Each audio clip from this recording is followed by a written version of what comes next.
Os mestres da Cidadela são peça fundamental para o bom funcionamento de Westeros e é sobre eles que a gente vai falar no vídeo de hoje. We are this world's memory, Samuel Tarly. Without us, men would be little better than dogs. Don't remember any meal but the last, can't see forward to any but the next. E aí, seus geeks, tudo certo? Eu sou o Marcos Veloso e o vídeo de hoje é um vídeo que a Kátia Cristina, nossa seguidora lá do Instagram, pediu muito, né? Então a gente até antecipou, a gente traria esse vídeo mais pra frente, mas resolvemos trazer agora sobre a ordem dos mestres e algumas curiosidades sobre os mestres, desde a fundação da Cidadela até os dias atuais de Westeros. Antes de eu começar a falar sobre isso, eu quero pedir para vocês se inscreverem no nosso canal, curtirem esse vídeo aqui e também darem uma olhadinha nas nossas outras redes sociais, essas que estão aparecendo aqui embaixo. A gente já soltou um shorts contando uma das curiosidades em relação aos mestres, né? Mas a gente vai falar dela aqui também. Mas vamos começar do início, da Cidadela, de como foi fundada a Cidadela, onde ela fica e tudo mais. Ela está localizada na Campina, em Vila Velha, onde residem os Hightower. Acredita-se que os Hightower têm influência direta na criação da Cidadela, na fundação da Ordem dos Mestres e até os dias de hoje, até os dias de Game of Thrones ali, os Hightower, que são a família do Otto e da Alicent, que a gente está vendo muito em House of the Dragon, são alguns dos principais financiadores e patrocinadores da Cidadela e da Ordem dos Mestres. A história mais popular em relação à fundação da Cidadela é que ela começou com Peremor, o Retorcido. Ele era um curioso que se cercava de vários sábios, entre magos, médicos e acadêmicos. E após a morte dele, o seu irmão mais velho, o rei Urrigon Hightower, deu a estes sábios um pedaço de terra na região. Ali, eles ergueram a Cidadela e começaram a Ordem dos Mestres. Agora vamos falar um pouquinho da formação. Como que você faz para se tornar um mestre, né? A Cidadela ela é aberta a qualquer homem que queira estudar e aprender e tudo mais. Não podem mulheres, né? Isso a gente vê em Game of Thrones. Follow me. No women or children.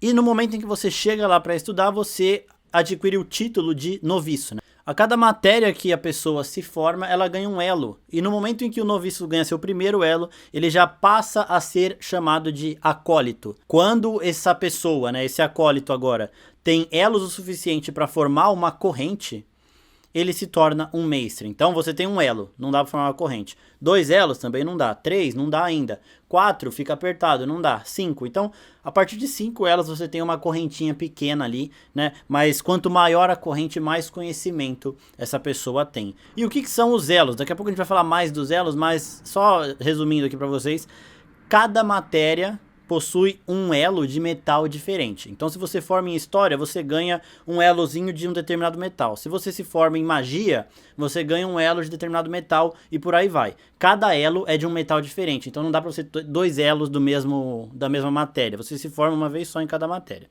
Se formou em determinada matéria, medicina, você ganha um elo de medicina. Aí você vai juntando todos os elos no seu colar, porque aí quem vê e sabe como funciona já sabe todas as especialidades daquela pessoa. E aí no momento em que você tem a sua corrente e pode se tornar um mestre, você tem que passar por um juramento. É nesse momento que você renuncia a toda a sua herança, seu nome de família e tudo mais. Algo semelhante acontece na Patrulha da Noite também. Quando você entra para a patrulha, você renuncia seu sobrenome, você não tem mais a fidelidade necessária com a sua família. E isso é algo que o mestre Aemon, ele se ressente muito lá na patrulha. Ele fala sobre isso pro Jon Snow e tudo mais. When they saw fit to test my vows, they waited till I was old.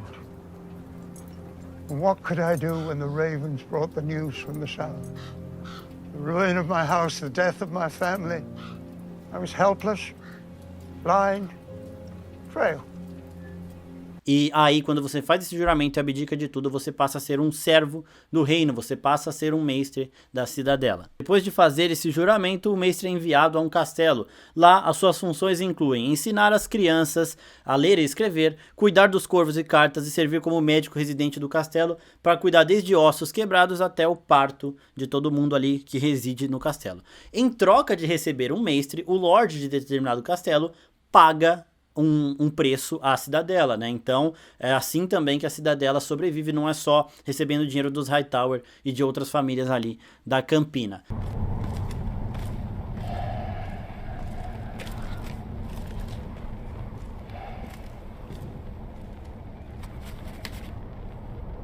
Where's the bloody maester? para um castelo ter um mestre é um sinal de grandeza, né? Então se você tem um castelo que não tem um mestre, você já recebe um olharzinho torto dos demais lords. Então quase praticamente todos, até o menor dos castelos, tem ali o seu mestrezinho. E agora vamos falar um pouquinho da hierarquia da cidadela, que funciona, se a gente for ver alguns paralelos, a cidadela não é uma ordem religiosa, tá? Mas ela funciona mais ou menos como a Igreja Católica. A cidadela poderia ser considerado o Vaticano, por exemplo, e ali dentro nós temos diversas posições hierárquicas. Além dos noviços, os acólitos e os mestres, nós temos também o arquimestre. O arquimestre é o expert maior em uma determinada matéria. Então, por exemplo, o cara que mais entende de história dentro da cidadela, ele é o arquimestre de história. E quando você se torna um arquimestre, você recebe, além do elo, uma máscara, um anel e um bastão no metal correspondente a determinada especialidade. Daqui a pouco a gente vai explicar qual metal é para cada matéria. Se formou em história, ganhou um elozinho de história. Aí depois ele continua estudando história, vira o maior expert de todos de história. Então ele vai se tornar o arquimestre de história e vai receber a máscara, o anel e o bastão do mesmo metal do elo que representa a história. Acredita-se que toda matéria possui um arquimestre e só pode haver um por matéria, né? Não dá pra ter duas pessoas que sabem mais do que todo mundo lá. Claro que dá, mas tem uma que você sempre vai saber um pouquinho mais do que a outra, então essa pessoa acredita-se, né, que é o arquimestre. A gente não sabe muito a fundo de todos os arquimestres, de todas as matérias, nem se existem dois para uma determinada matéria, mas acredita-se que é assim, cada matéria tem um e só pode haver um por matéria. Estes arquimestres, eles formam o conclave, que é o conselho da cidadela, e esse conselho toma diversas decisões importantes. Então, o conclave, ele é responsável por escolher o grão-mestre. O grão-mestre é um arquimestre que vai servir ao rei dos 7 reinos, né? Então, o conclave elege esse cara, ele é mandado para a Fortaleza Vermelha e lá ele serve o rei ou rainha que estiver no trono no momento. É no conclave também que se decide quem será o senescal. O senescal é o arquimestre responsável por governar a cidadela. Como é um cargo que nenhum deles gosta, porque eles acreditam que isso desvia eles do verdadeiro propósito da profissão, que é de obter cada vez mais conhecimento e registrar as coisas e tudo mais, este cargo, ele é sorteado, né? Então, os arquimestres, entre eles sorteiam esse cargo e o vencedor, né, o coitado que vencer isso aí, esse sorteio, vai ficar no cargo por 1 ano, porque como é um cargo que eles não gostam, eles revezam muito mais. Uma outra coisa que fica a cargo do conclave é anunciar a troca de estações, e quando eles fazem isso, né, eles enviam da cidadela um corvo branco para os lords de Westeros. Jon, a raven came from the citadel. A white raven. Winter is here.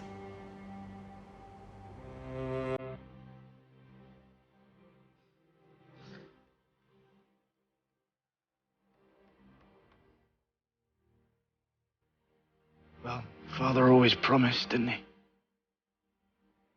Agora vamos falar de uma parte que vocês gostam, que eu tenho certeza que tem muita gente curiosa para saber, em relação aos elos. Que metal significa que matéria, né? Então vamos lá. O ferro negro mostra que você é formado em corvoaria, né? Que os mestres, como eu já falei, eles são responsáveis pelos corvos da cidade, então você tem que ter um controle, tem que ter um conhecimento sobre eles para treiná-los e tudo mais. O bronze, astronomia, o cobre, história, o eletro, astrologia, o ouro amarelo representa economia e matemática, o ferro representa a arte da guerra, né? Então eles também são especialistas em guerra para ajudar os seus lords ali com conselhos e tudo mais. O chumbo representa poções, o aço pálido representa a ferraria, a prata representa medicina e cura, aço representa construção e aço valeriano representa magia e o oculto. Apenas 1% dos mestres, ou seja, 1 em cada 100, recebe o elo de aço valeriano. Esse estudo de magia é meio desprezado na cidadela, porque é a parada do desconhecido, e geralmente estudiosos, cientistas e tudo mais, eles repudiam aquilo que não dá mesmo para explicar e para se entender. Então, tem os mestres que estudam magia, isso não é proibido, mas isso é meio que, né, tipo, ninguém mexe muito nesse lado. E também, até por conta da dificuldade desses estudos e por conta deste certo preconceito, é que pouquíssimos, raríssimos são os mestres que possuem o elo de aço valeriano. Aço valeriano é aquele aço que vem lá de Valíria e que não dá mais para ser trabalhado nos dias atuais. Então também deve ter, né, imagina-se que tem um número limitado desses elos, porque não dá para fazer novos, simplesmente por isso. por conta até desse preconceito e dessa leve contrariação aí que os mestres têm em relação à magia, é que acredita-se que eles estão diretamente conectados ao fim dos dragões. Então, como os dragões Targaryen depois da dança começaram a nascer cada vez menores e mais frágeis, o último nasceu do tamanho de um cachorro, acredita-se que os mestres aproveitaram os desastres da dança dos dragões, que a gente tá vendo em House of the Dragon, para envenenar os dragões. Então os dragões começaram a nascer cada vez menores, não só porque eles nasciam em cativeiro, não saíam do fosso, e porque tinha tido um desastre familiar, uma guerra civil entre os Targaryen que acabou enfraquecendo o laço. Não, acredita-se também que os mestres estavam envenenando os dragões em segredo aí para que eles realmente parassem de nascer. Isso 170 anos depois mudou com a Daenerys, né? Mas nesse meio tempo acredita-se disso. E também tem uma teoria de que eles estavam envolvidos junto com outras organizações ao redor do mundo de Gelo e Fogo aí no final de Valíria, na perdição de Valíria. Eu falei sobre isso em um outro vídeo que tá linkadinho aqui em cima, sobre a perdição e sobre teorias de como isso aconteceu. E agora vamos falar de algumas curiosidades em relação aos mestres, a ordem dos mestres e a cidadela. Primeiro que a cidadela funciona como uma cidade do conhecimento, e os arquimestres eles ficam dando palestras a céu aberto, e aí os noviços e os acólitos podem assistir a qualquer momento de graça sem pagar nada. Você chega lá, senta, assiste a palestra de um sábio e adquire este conhecimento. Para conseguir o elo de uma matéria, o aluno tem que chegar no arquimestre dessa determinada disciplina e falar, ó, eu tô pronto, eu tenho conhecimento suficiente. Aí o arquimestre vai fazer uma provinha, um teste, e se você passar nesse teste, se o arquimestre considerar que sim, o seu conhecimento é válido para você ser considerado formado naquela determinada matéria, você recebe o elo da matéria. Falando nisso, Oberyn Martell e Lionel Strong, em épocas diferentes, né, um é de Game of Thrones e o outro é de House of the Dragon, eles chegaram a conseguir 6 elos na cidadela. O Oberyn saiu de lá porque ele estava entediado. A gente vê que o Oberyn ele sempre está viajando, ele não gosta de ficar em um lugar só. Ele deve ter ficado tempo considerável lá para conseguir 6 elos, porque é muito difícil você obter um, né? Quem dirá 6. Enquanto o Lionel Strong, ele se especializou principalmente em leis, né? Em direito, coisa jurídica e tudo mais. E também saiu de lá porque este devia ser o interesse principal dele. Obter esse conhecimento vasto em leis, tanto que ele vira o senhor das leis ali do rei Viserys e posteriormente mão do rei, porque ele também pode ter adquirido outros conhecimentos ao longo de sua vivência e também do seu tempo na cidadela. Eles não se tornaram mestres, eles não passaram pelo juramento nem nada, mas eles têm 6 especialidades e você pode sair de lá sem se tornar mestre, porque não é uma prisão, não é uma parada tão rígida quanto é a patrulha da noite. Você foi mandado para a patrulha, se você sair de lá você é um desertor, você morre. Com relação à cidadela, não é assim que funciona. Até por isso tem muita gente que vai pra lá, aprende medicina rapidinho e depois volta pra Baixada das Pulgas, por exemplo, pra ficar arrancando o dente do povo, cuidando dos pobres, ganhando dinheirinho em troca e tudo mais, nas esquinas lá, nos becos e tudo mais. Outra curiosidade é que o Mestre Aemon, né, esse que a gente vê em Game of Thrones, ele conseguiu a sua corrente e se tornou um mestre, fez os votos de mestre aos 19 anos. E falando em Mestre Aemon, as cidades da muralha, né, da Patrulha da Noite precisam de mestre. Então, um mestre que vai pra Patrulha da Noite, ele faz o juramento duplo, ele faz o juramento da patrulha e da cidadela. Isso acontece com o Mestre Aemon, por exemplo. A patrulha também, caso ela precise de um mestre próprio, ela pode mandar algum dos irmãos da Patrulha da Noite para a cidadela, já falando, olha, vai estudar aqui para se tornar um mestre da patrulha. Isso aconteceu com o Sam Tarly em Game of Thrones, por exemplo.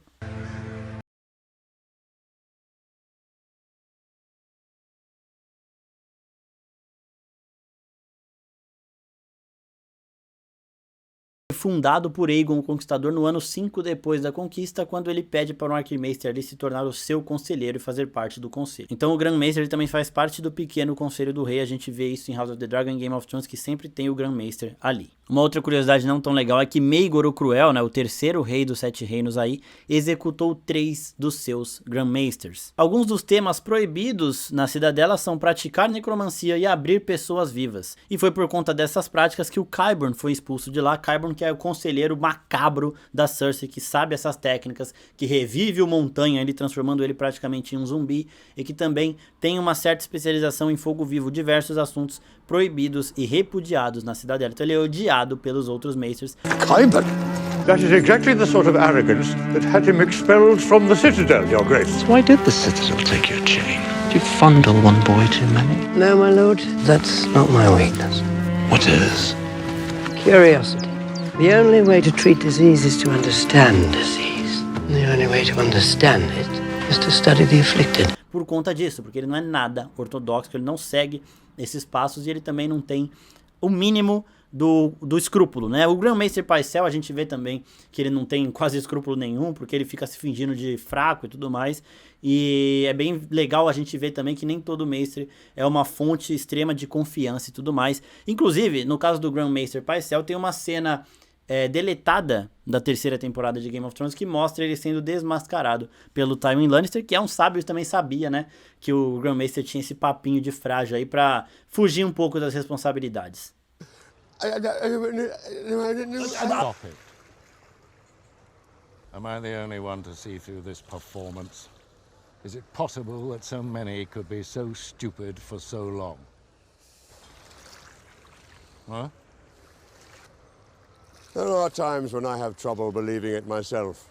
E falando no Pycelle, ele se torna Grandmaster aos 42 anos, extremamente jovem para a posição, isso porque o rei Aegon V foi reclamar com a cidadela que os Grandmasters eram muito velhos, e por isso eles ficavam pouco tempo na corte e morriam logo em seguida. Depois de 3 destes Grandmasters morrerem em um curto espaço de tempo, o Aegon V falou, mano, o que vocês acham de mandar um Grandmaster mais novinho aí? E aí mandaram o Pycelle, que ficou com o Aegon V, ficou com o Aerys II, ficou ali no reinado do Robert também, e durou tempo pra caramba. E agora vamos só citar alguns Grandmasters, alguns mestres, né, notáveis aqui ao longo da história, para depois em outro vídeo a gente explorar mais as histórias de cada um deles. Começando pelo Grandmaster Mancan, que escreveu a História Verdadeira, que é um dos contos da Dança dos Dragões, que é descrito em Fogo e Sangue, que é o livro que conta a história Targaryen do começo de Aegon o Conquistador até o final da dança, né? Tem o volume 1, que é o volume que conta do começo do Aegon até o final da dança. O volume 2 ainda será lançado contando provavelmente até a chegada da Daenerys. E nós temos o Archmaester Gildain, que ele é famoso por seus conhecimentos da casa Targaryen,